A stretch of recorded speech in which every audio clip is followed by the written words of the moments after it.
Yes! Not since the Nardum has my soul burned so!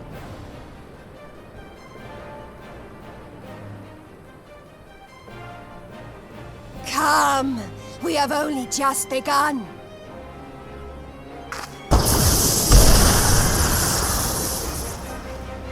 Enough! You were not granted leave to set the steppe ablaze.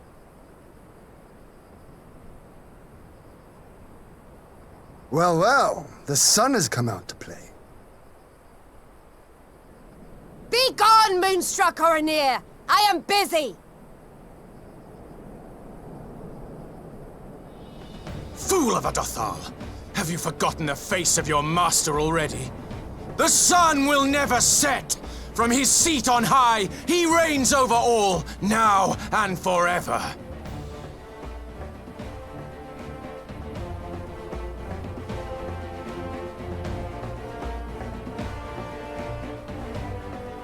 Yet what should he find here but a battle to determine the fate of the steppe? A battle waged without his blessing. This will not stand. You, Doman! You who come to petition the warriors of this land, forget that all Nama's children are wards of the Oranir. As first among my brothers, your petition is mine alone to judge.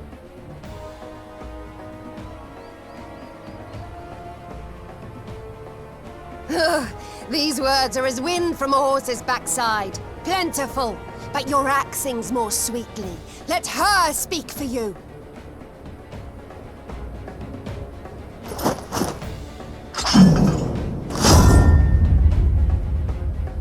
Insolent child. You will learn your place!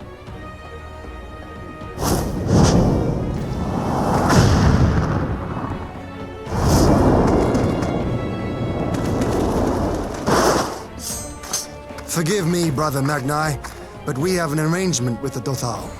We will not abide any interruptions.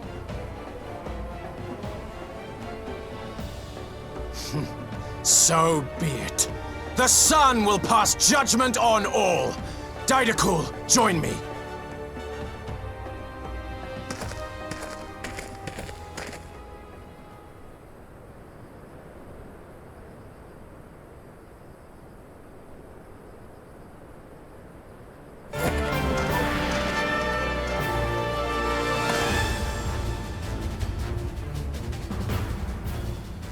The sun is in good company.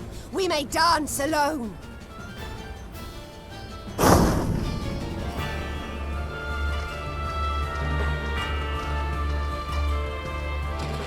Beg not for mercy, for you will have none. Bear witness to the power and the glory of Azim!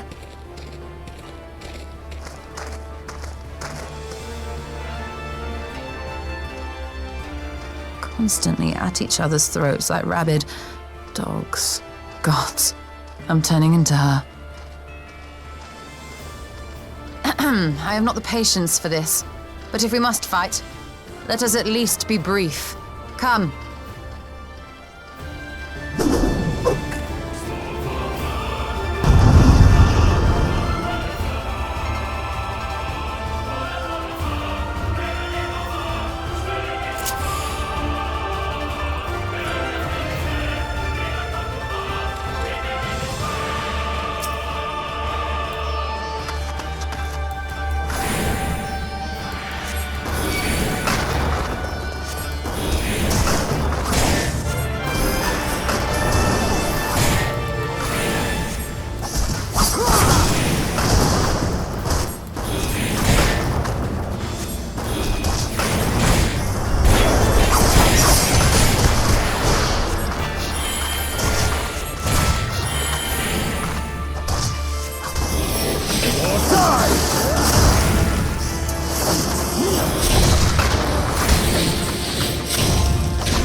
down before me!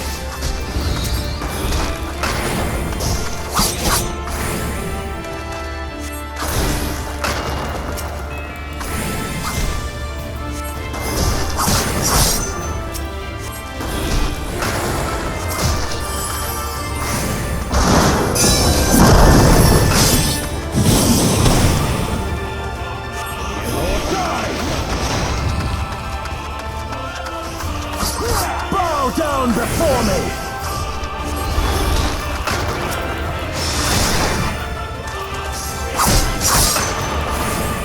Tremble before the sun!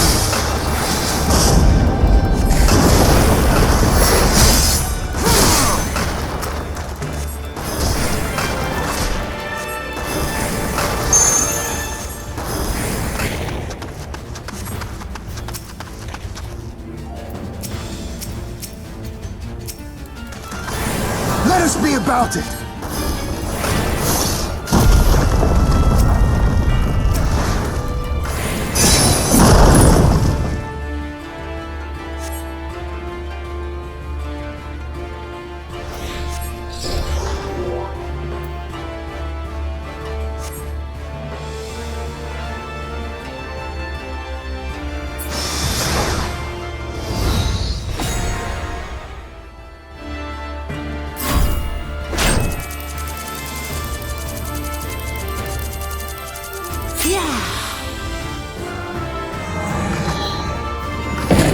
Isa, to me!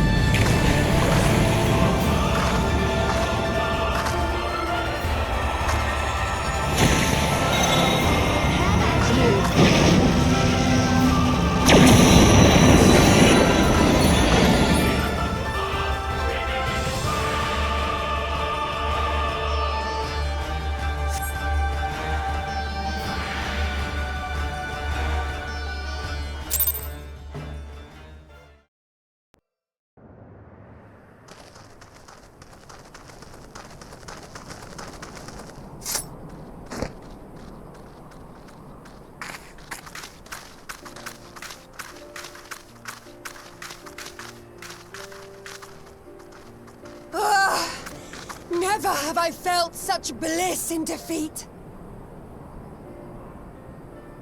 'Twas a battle to burn soul and flesh to ash. We Dothal will lend you our strength as promised. Narma's power is yours to wield.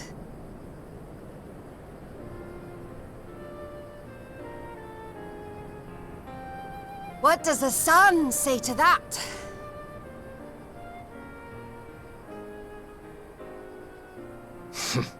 The sun is not driven by base motives such as yours. But they have been judged and found worthy.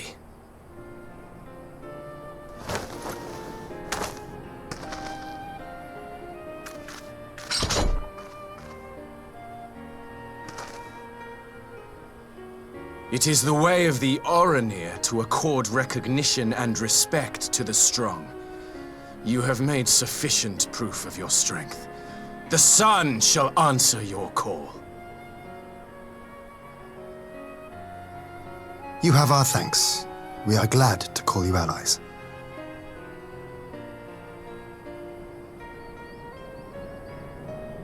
You? By what are you called?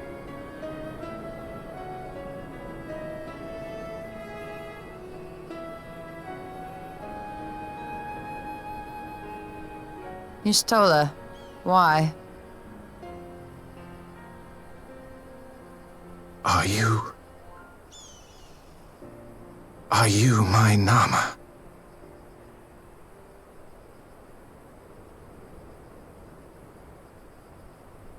I beg your pardon?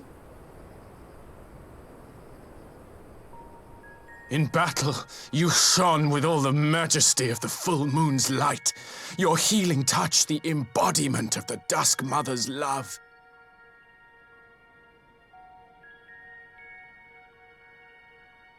Long had I wondered if my Nama might not be a woman of the steppe. Beholding you, I am all but certain.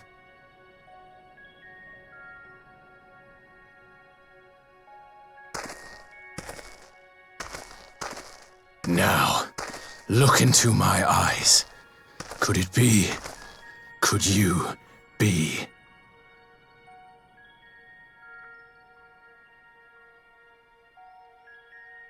I am.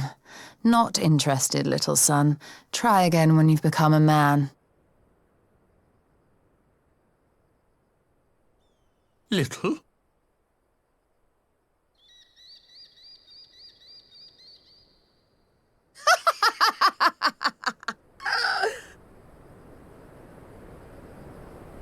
Little son! Little son!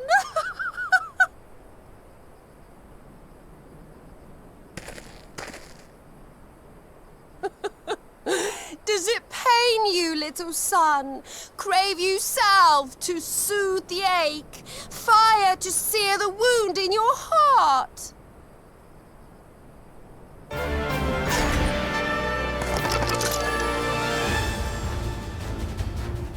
We have wasted enough time here. Siren awaits for word of our success.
Did it work?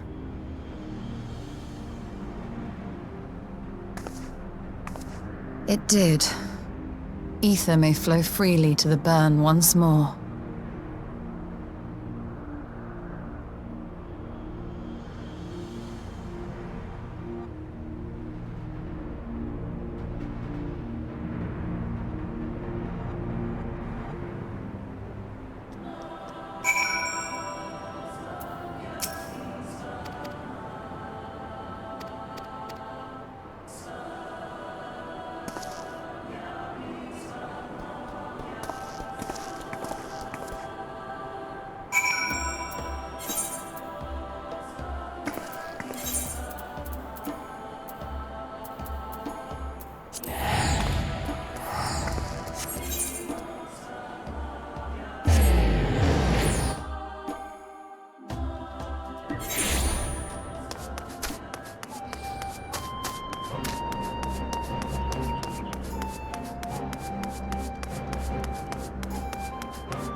Mistress Lys, Commander Aldin, it gives me great pleasure to formally welcome the city-state of Alamigo to the Eorzean Alliance. The pleasure is ours, Your Grace. I know I speak for all Alamegans when I say that we are glad of this chance to stand with our comrades of the Alliance. And we, for our part, are glad indeed to be able to welcome friends both old and new.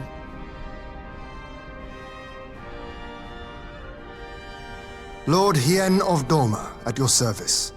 Pray, accept my heartfelt thanks for your generous invitation. Nay, 'tis we who must thank you for journeying so far. And 'twould be remiss of me not to acknowledge the part the Scions of the Seventh Dawn have played in bringing all of us together. In times of great unrest, you and yours have been our constant companions, without whom we would not be here. With apologies to Lord Hien and Mistress Alize, it occurs to me that we have not gathered in this way since that fateful day in Uldar. The day I lost my arm and my freedom. As I lay in my cell, never did I dream that I would one day be given the chance to represent my homeland at this council. I would not even be alive had you not plucked me from the jaws of death. You, Yugiri, and Alphino. Would that the lad could be with us.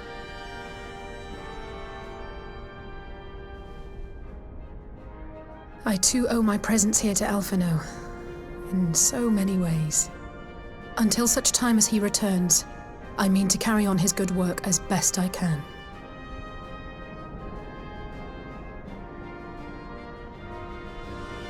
Come, friends, let us leave the past in the past and turn our eyes to the future. My Lord Hien, pray, tell us how things stand in the East.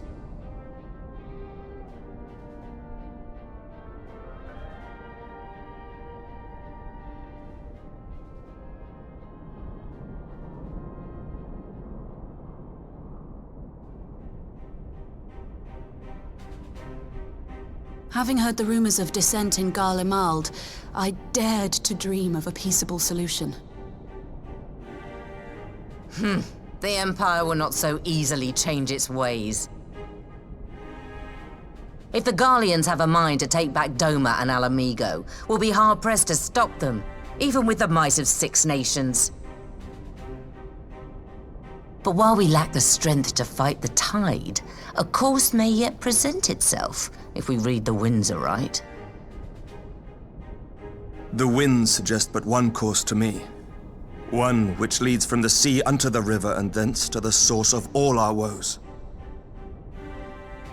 The Ascians. Indeed. All here have felt their blighted touch. It was the bringers of chaos who nurtured the Archbishop's tyrannical ambitions. They who bestowed upon him the secrets of summoning, as they have so many others before and since. And while they remain, we shall know no peace. Our objective is clear. The question is how to achieve it. That our enemy parades about in Xenos' skin poses problems in itself, but ere we get to them, how are we to infiltrate the Empire and get close enough to strike?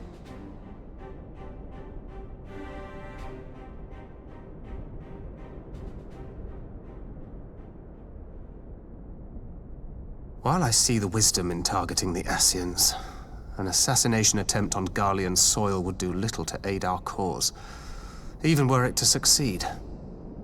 It's time we used our enemy's preferred tactic: subterfuge.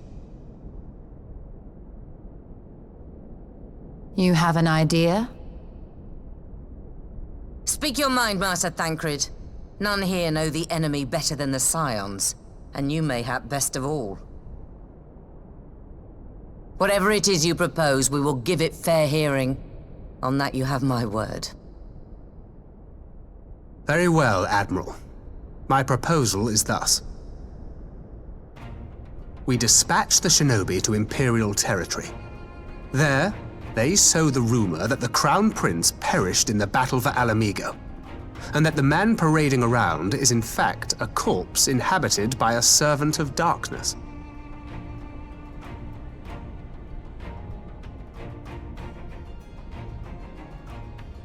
Well, it does have the ring of truth about it. And were the Garleans to learn that their future ruler is a puppet, the Empire would be shaken to the core. But at the risk of sounding stupid, would they actually believe such an unlikely story? I didn't. Ordinarily not. But prior to his miraculous recovery, rumors of Xenos' death had already begun to circulate around the Empire. Ultimately, however, what the masses believe is not our chief concern. Our true objective is to create an opening for rival factions within Garlemald to exploit. Just as a war of succession erupted in the wake of Emperor Solus's death. A war which raged until but recently, plunging the Imperial House into disarray as nephew and uncle grappled for the throne. It is no coincidence that one of Varus's first acts as Emperor was to name Xenos heir apparent, family feuds being so tiresome when armies are involved. Not all welcomed his choice of successor, however. There is no shortage of individuals who aspire to the throne, who would jump at any chance to seize power. The news that Xenos is not only dead, but a puppet to diabolical forces would be too enticing to ignore. The Empire would not be quick to recover from a second war of succession. I am no stranger to infiltrating Imperial territory. With a team of operatives gathered from among the Alliance's finest, the plan should have a reasonable chance of success. Doma already has shinobi in place throughout the provinces. We stand ready to act, and act we must. What say you all?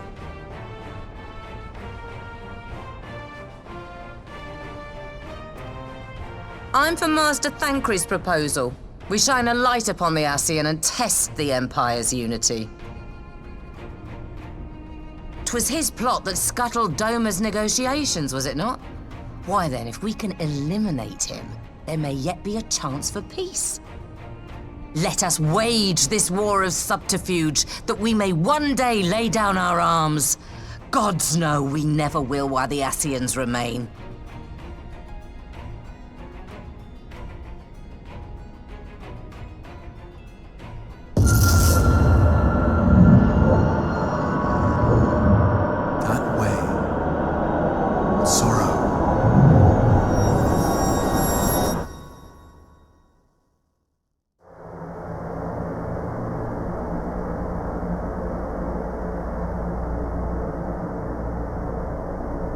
History must be changed.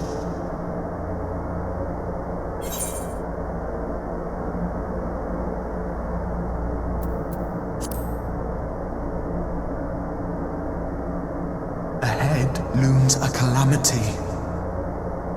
Ahead looms light, expunging all form and life. Twin dooms only you can forestall. Only you. What's the matter?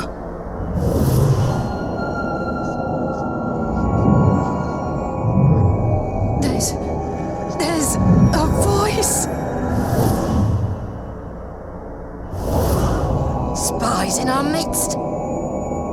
Nay, I sense no such presence.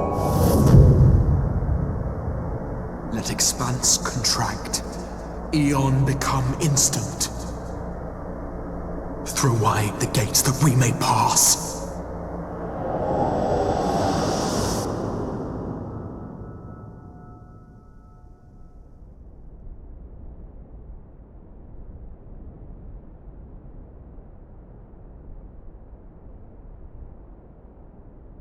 Is it over?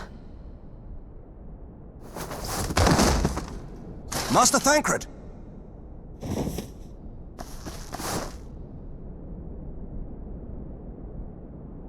For Fend.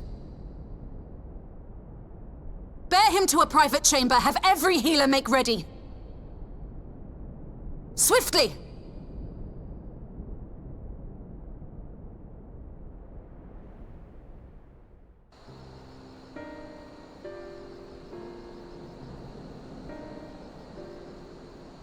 Master Thancred remains in slumber. Though his vital signs appear stable, he's unresponsive.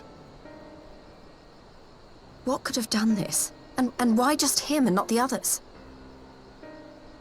I'm afraid we could not identify the cause, my lady. Our examinations revealed no wounds, nor the presence of any poisonous substances. Gods, that only makes it worse. You're to let us know the moment there's any change, all right?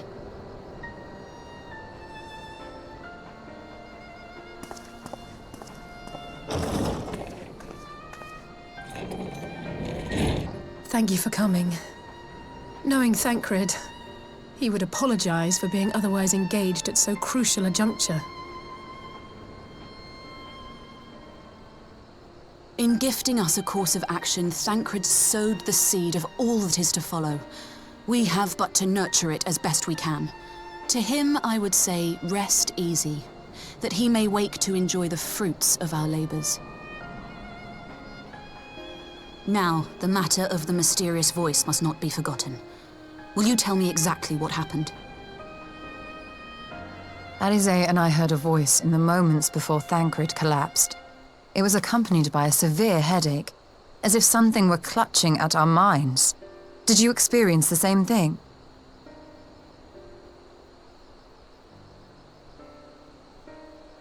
So, in between the voice and the pain, you felt as if you were somewhere else entirely?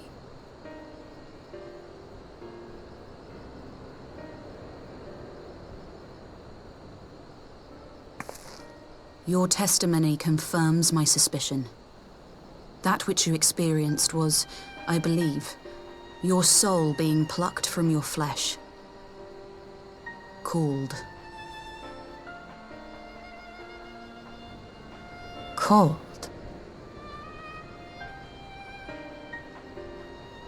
I myself examined Thancred. Reach out as I may, I could not sense in him the spark of life that is his soul.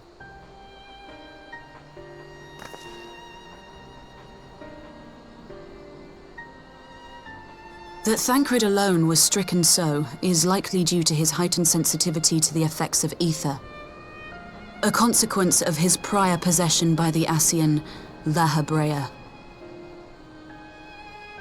The owner of the voice, whoever it may be, reached out to you, called your souls, and in so doing, caused you and yours such pain.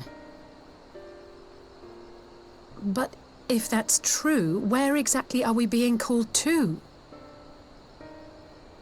I know not. Yet one thing is plain. Whoever waits for you on the other side is possessed of a power unlike any I have ever known.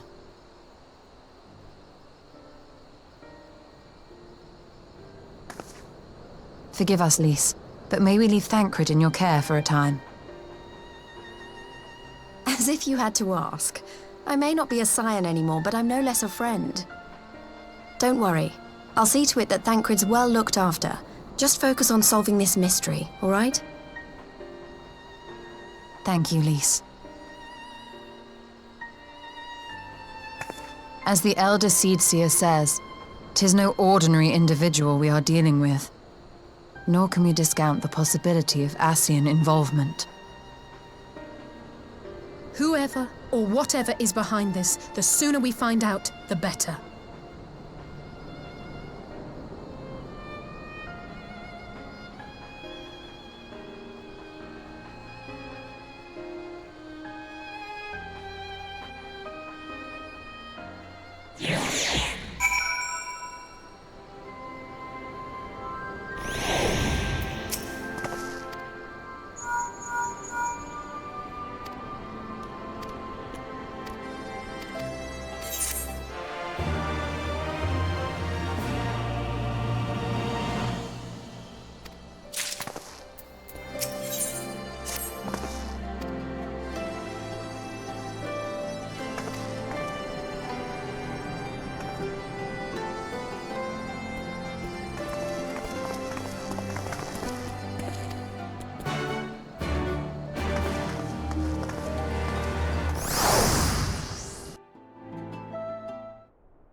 Urianger!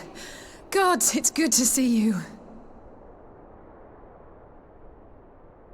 Would that our meeting were under happier circumstances. I judged the voice sufficient cause for concern even before you sent word of its effect on our comrade.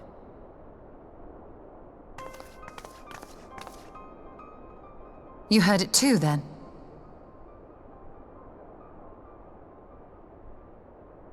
Aye. And all but certainly at the selfsame instant. Alas, pained as I was, I could make little sense of what few words did then reach mine ears.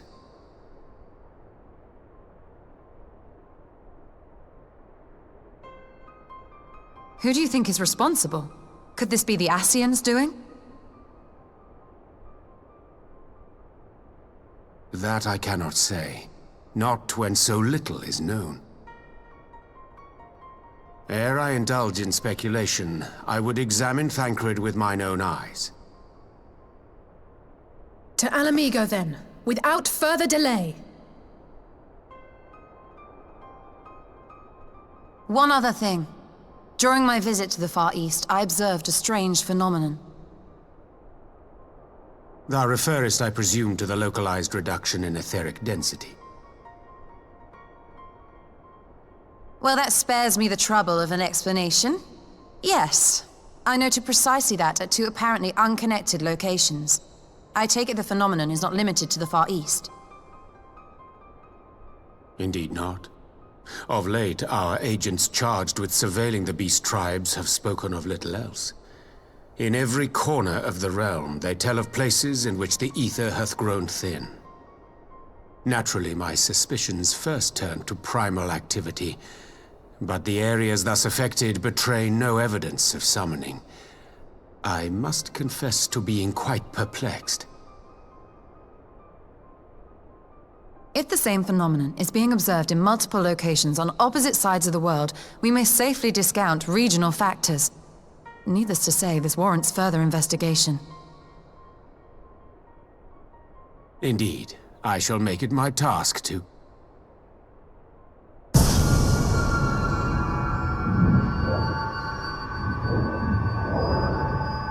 The voice. It calleth to me once more.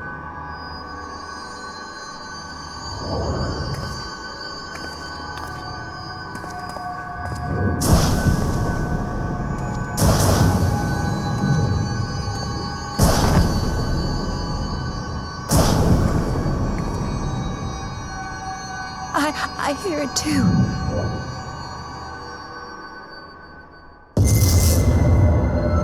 Only you. Only you.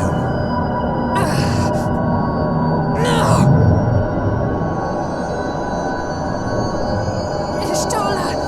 Urianger!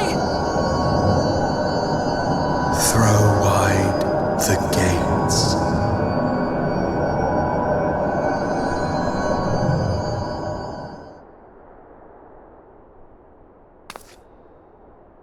No! No, this can't be happening!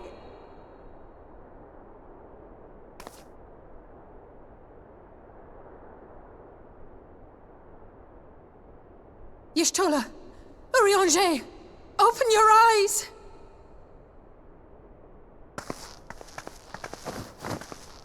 Open your eyes, I beg you! Say something! Anything! Not again. Please, not again.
Here he is, my lady.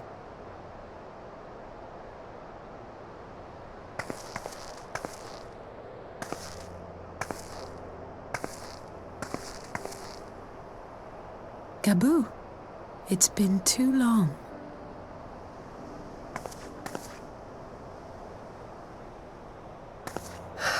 I'm afraid there's been no change. If he can see or hear us, he has given no sign. I see. You're still fighting. I'm proud of you.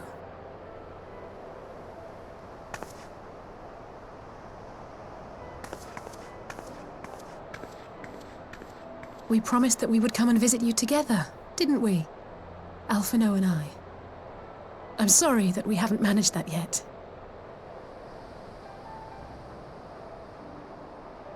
You know, with the three of us like this, does it not remind you of that night? Of the stars beyond count twinkling in the heavens? I was feeling pretty low back then. Powerless. But I knew that my brother was close by if I needed him, and that the others would be waiting for me back at the Rising Stones. Not like now.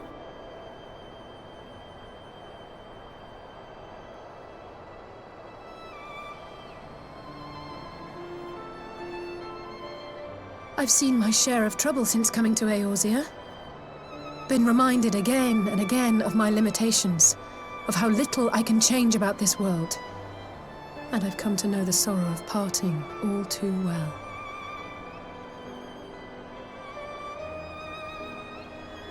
But to have the people I hold dear struck down before my eyes, and be powerless to help them, that I cannot bear.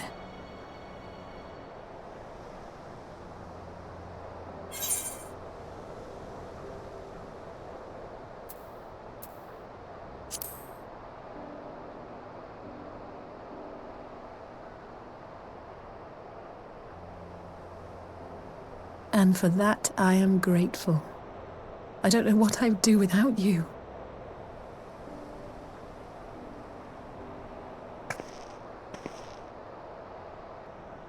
Well, that's more than enough brooding for one day.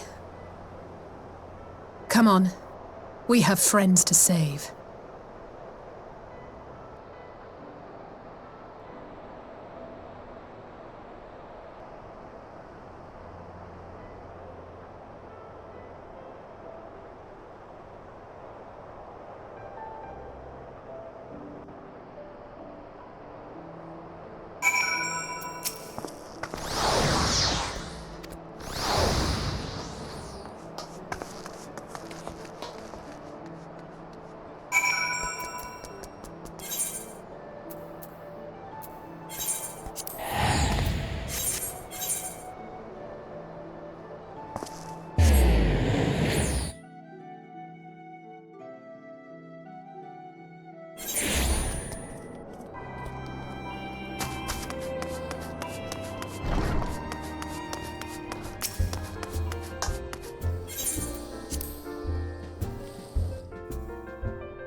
The Populares no longer present an obstacle. Now is the time to bring the Empire's might to bear. A word from your Radiance is all it takes. But one word, and the Imperial army will fall upon Alamigo as a pack of bloodthirsty wolves and tear that feeble nation apart.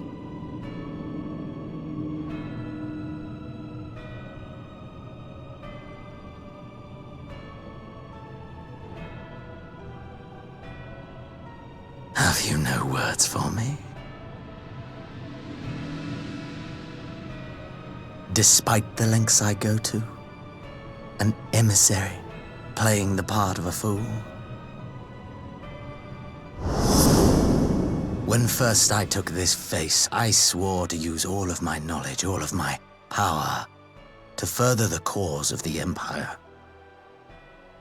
My deeds stand testament to my commitment. And with this adamant flesh at my disposal, I could destroy the Icon Slayer as easily as one might swat a fly. Why do you hesitate?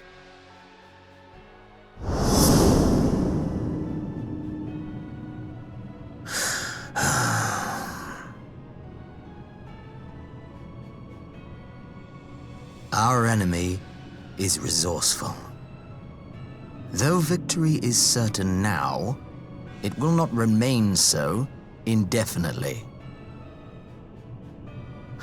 Deliberate if you must, but be quick about it. We'll speak again when you have unburdened yourself of doubt. Until then, I take my leave, Father.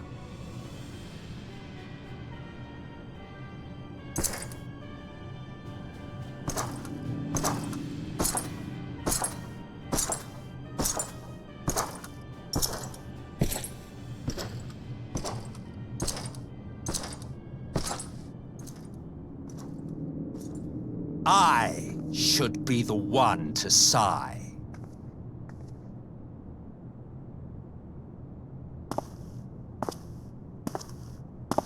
I played my part to perfection. I had earned my rest, and then, thanks to La Habrea's crowning act of idiocy, our favorite emissary sees fit to summon me back. Elidibus was ever a warrior. A most tiresome trait, would you not agree?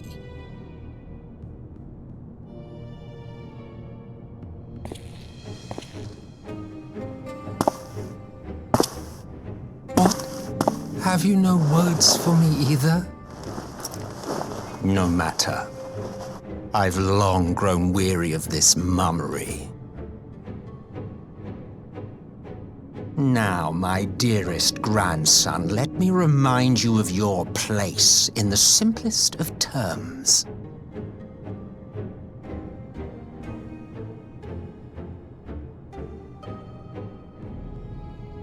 You do not make judgments, you administer them. Swiftly and to the letter. Naught else is your concern. Elidibus may be an insufferable bore, but he is no fool. His choices as emissary seldom err.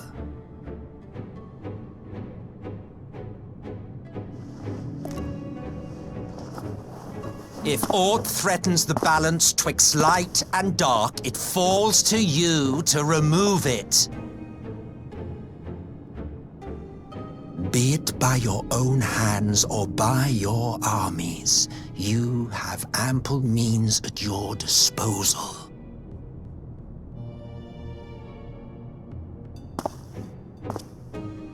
That is why this empire exists, why I built it. Oh dear, have I touched a nerve? You always were an easy one to read. I pity you, I do. As they say, ignorance is bliss. And I know how much happier you would be not knowing the things you know. The Founding Father was an Ascian, and he created the Empire solely for the purpose of sowing the seeds of chaos.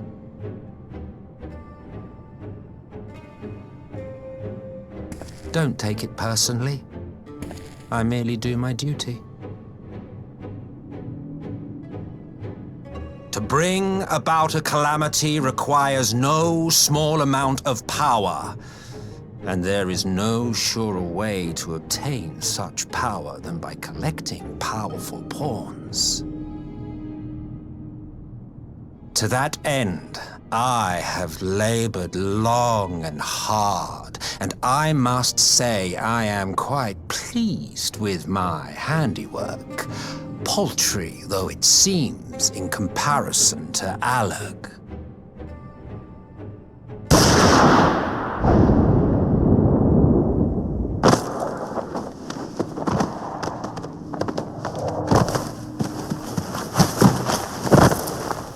You fiends are overfond of your own voices.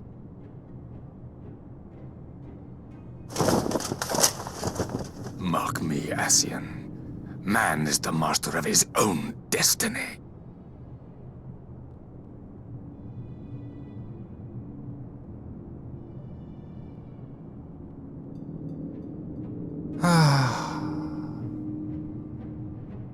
Such a waste of time and energy, both yours and mine.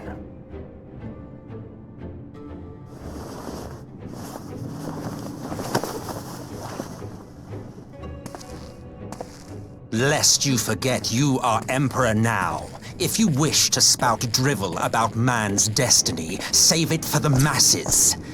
It will serve to give them a sense of purpose, and you pliant pieces for the game.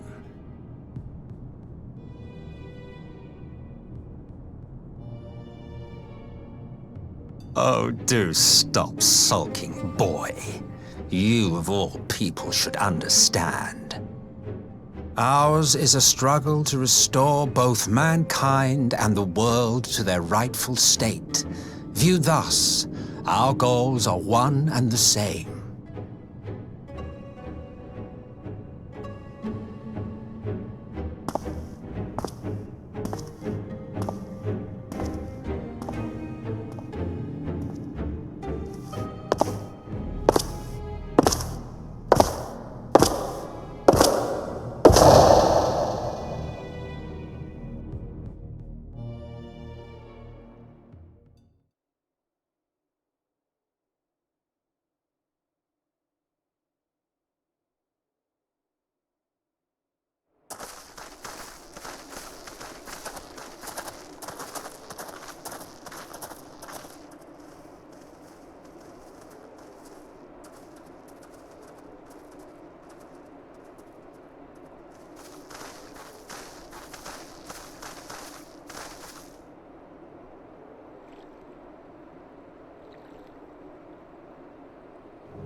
I'm glad you've come, though I'm afraid there's little in the way of good news.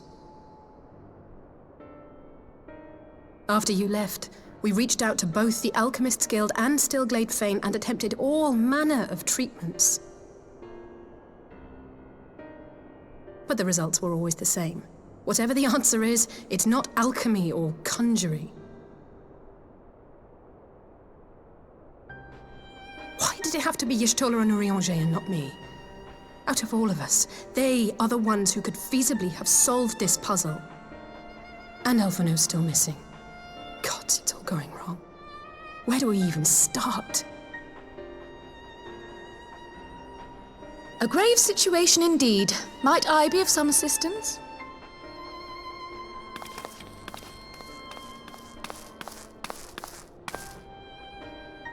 Cryle!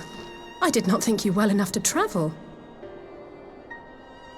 When word reached me of the plight of our friends, I could not well stay away. As a fellow scion, not to mention your erstwhile mentor, this is one of those times you should feel free to call on me, regardless of my personal circumstances. Yes, I should have thought of that. Thank you for coming, Kryl. We would welcome your insight. And I should be happy to provide it. Now, what's this I hear about Alphino heading into Imperial territory? That boy always did have some funny ideas. Do you remember the speech he gave when he was accepted to the Studium?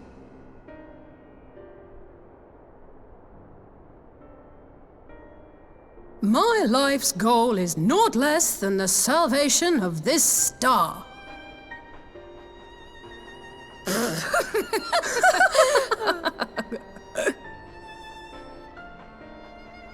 That particular grand pronouncement has been a source of great embarrassment to him, as you know. But the fact of the matter is, he meant every word and has lived his life accordingly. Yes, he remains altruistic to a fault. But I'm worried he was too fixated on his goals to see the dangers, as has happened before. You needn't be so concerned. Though his values remain the same, Alphino is not the blinkered boy he once was. Slowly but surely his eyes have been opened, thanks to a certain someone. A certain someone whom he'd be mortified to learn had heard about his little speech. Mum's the word, eh?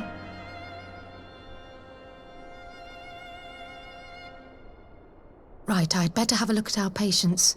They're in the infirmary, I assume. I'll need absolute quiet, so it would be best if I did this alone. If you'll excuse me.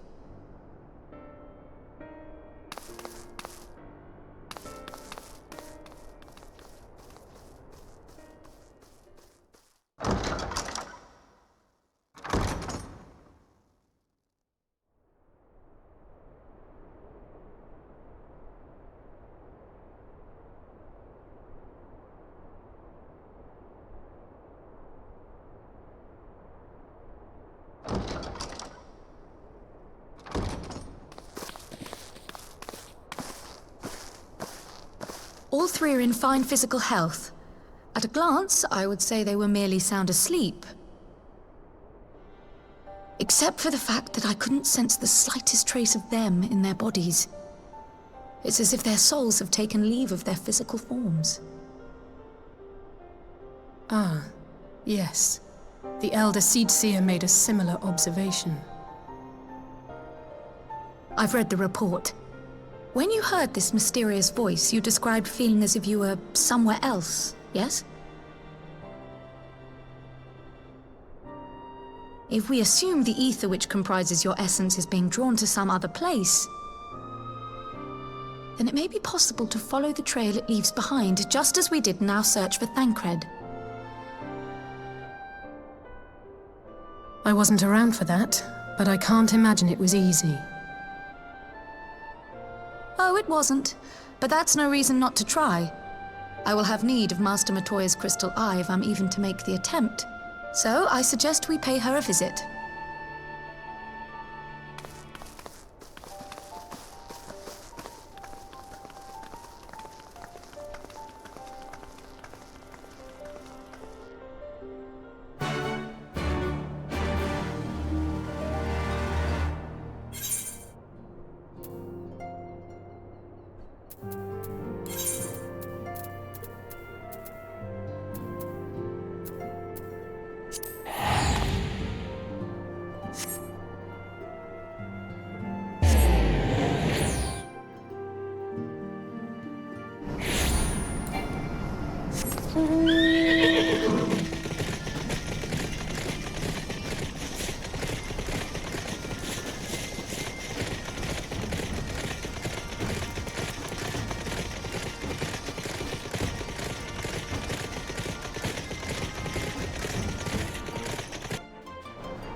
come to disturb my peace again, have you? I hide myself away in a cave, and still you people insist on pestering me with your problems.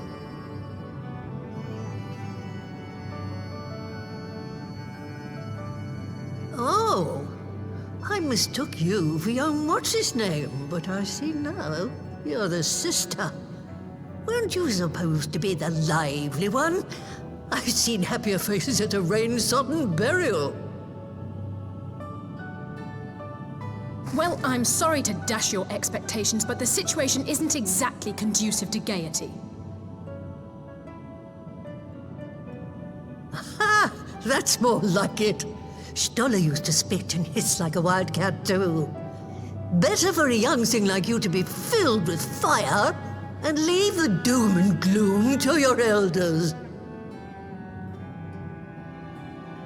Now, what exactly does this tragic situation of yours have to do with me? If I may, Master Matoya, we have need of your crystal eye once more.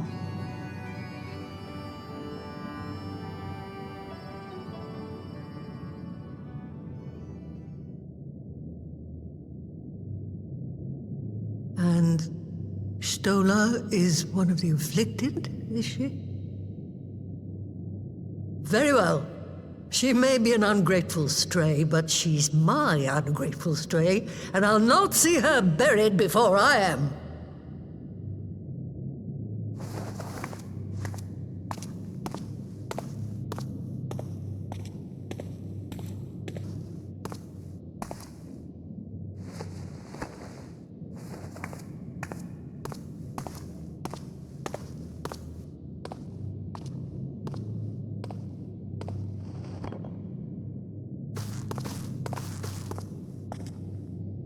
Right.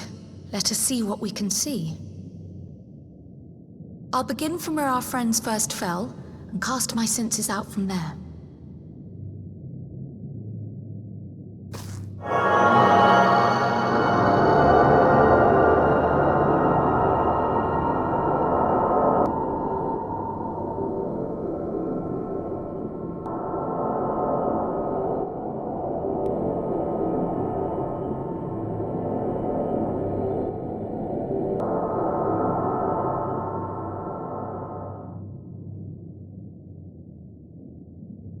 What is it?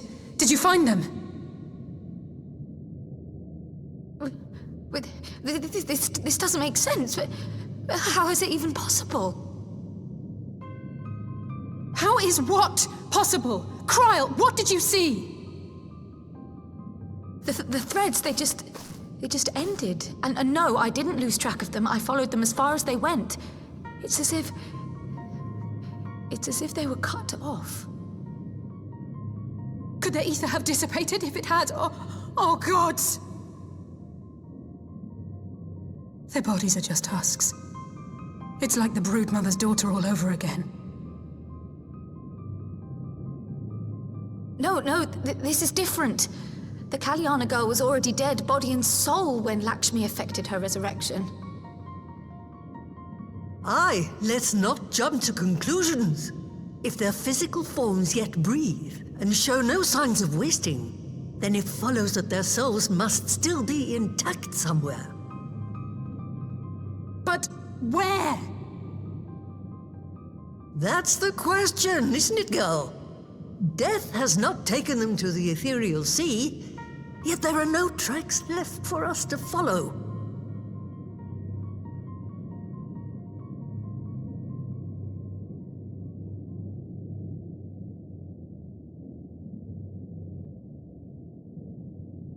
We're no closer to an answer than when we started.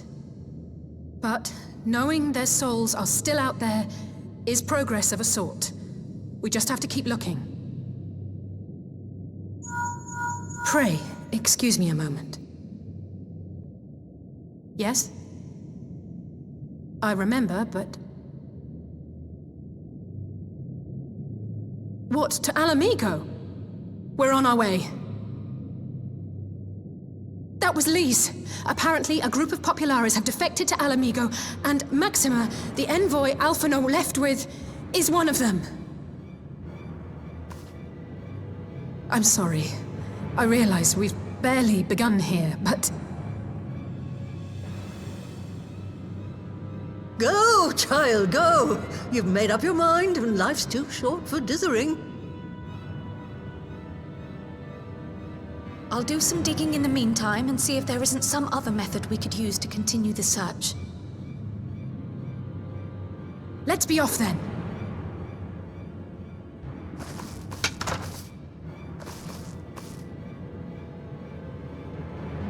Oh, not again.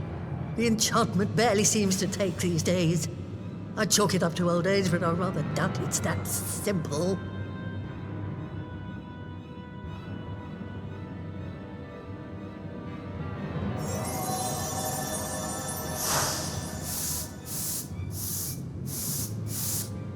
Before they took ill, Y'shtola and Urianger were sharing notes on a thinning of the ether. It seems to be happening all over. Does it now? And here I was, all set to blame my woes on that creaking mountain of refuse clogging up the Thaliac. I fear something has gone awry. Still, there's naught to be gained from starting in shadows. You can only do what can be done, and that but one thing at a time.